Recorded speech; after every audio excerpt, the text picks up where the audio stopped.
lack of modern day knowledge, and I also began to speak about the present, about the blockade and the human rights violations and the silence of Western governments. Before long, to those around me, I became the go-to person for all things Armenian information. Me, right? I started out with no connections other than my last name and the old family tradition of fighting with hard-boiled eggs at Easter. I could stand here and give you the heroic facts that you already know about the 120,000 native Armenians stranded since the blockade of Lansing border was put in place over 200 days ago. There'll be 30,000 children and 20,000 elderly citizens.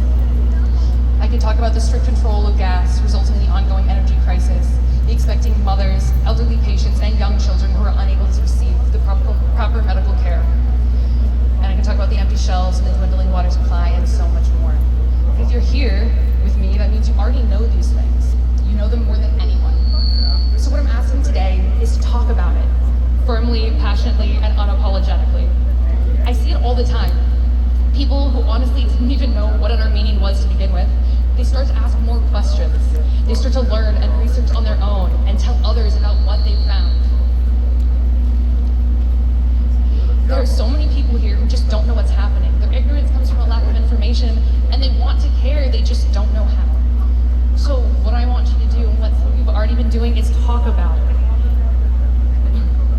Talk about it even if you think everyone's already heard it before. Talk about it even if you're not sure anyone's listening, and especially if you feel like you are too small for such big issues. We're extremely fortunate here that there's so many ways for us to connect with others. You can talk to your coworkers